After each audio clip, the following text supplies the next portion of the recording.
the issue that is going to be debated here concern the countries of the Africa, the Caribbean countries, and the Pacific. And underneath is to examine the future of ACP.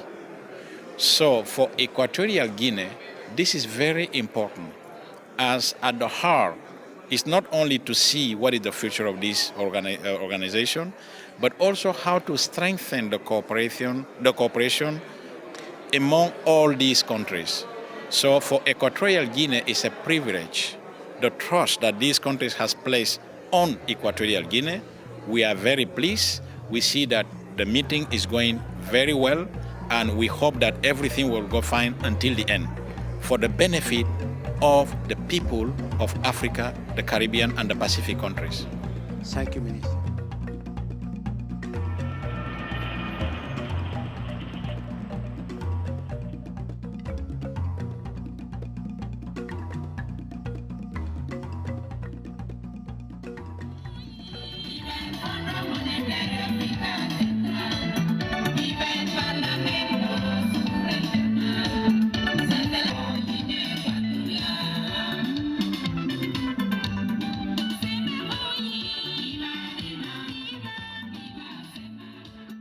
The Malabo Summit was a milestone meeting of the ACP countries. As you know, statutorily, there's supposed to be a summit every 2 years. And this was the 4th year which the summit was meeting. So it was significant that there was such a good turnout of heads of states and government, vice president, prime ministers, vice prime ministers. So very high level attendance. And that itself is an indication of the continuing interest that member states, or maybe revived interest, however you want to look at it, that member states have in the ACP. Second was the content of the summit. Very high level discussions, intense discussions at the level of heads of state on topical issues of the day.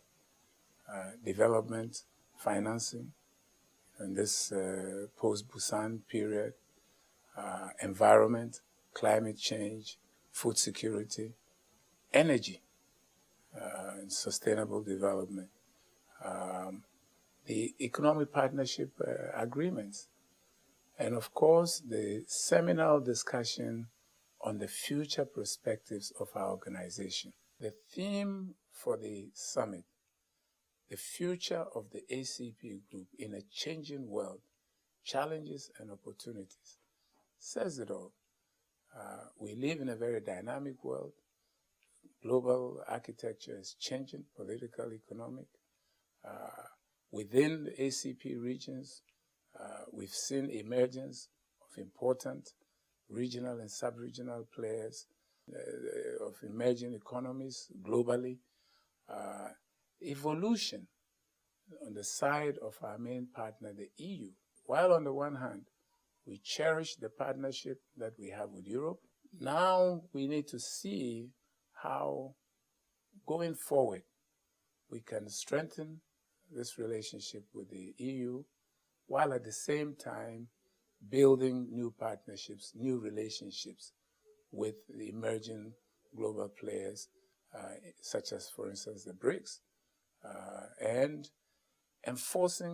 reinforcing South-South cooperation so that we as ACP states, Africa, the Caribbean, Pacific, we can exchange experiences, learn from each other, try to see how we can avoid some of the old practices of the past, which have caused instability in many of our member states. And by that, also retarded the fight against poverty and the development of ACP member states.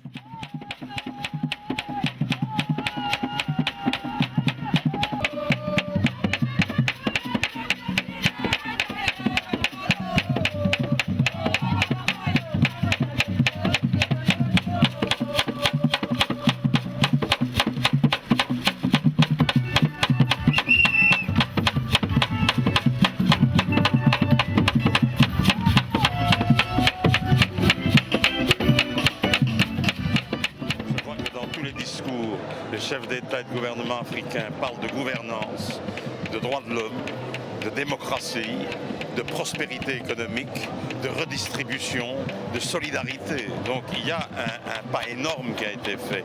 Il est clair que conceptuellement l'Afrique aujourd'hui est dans le bon trend, est dans la bonne direction, ça c'est clair. Alors il va falloir encore évidemment un peu de temps pour construire des États régaliens, des États avec des fonctions d'autorité, avec des fonctions de redistribution, avec des fonctions aussi de mettre à la disposition, de créer des accompagnements qui sont des accompagnements qui permettent à leur population de s'épanouir, de développer leur potentiel, de développer leurs atouts. Et tout ça est en marche. Et moi, je ne suis pas de ceux qui croient qu'il faut être pessimiste sur l'Afrique. L'Afrique aujourd'hui est en fait dans un train de croissance et je pense que l'Afrique avance. I believe that our group has been energized, reinvigorated from the recent summit in Malabo, and the Sipopo Declaration provides a roadmap for our group going forward. We very much look forward to the establishment of the Eminent Persons Group, which will bring up some reflections on the future perspectives of the group. And of course, for the next 2 years, this Eminent Persons Group will be working, and at the end of the day, we hope to reconvene a summit of heads of state to examine their concrete proposals. Globally, as an organization, the ACP Group, with our 80 membership, with the joining of South Sudan, the new Republic of South Sudan. And in the past, this group has been a force to reckon with in major global negotiations. So we need to stand together, we need to remain a force collectively to address these new issues on the global agenda.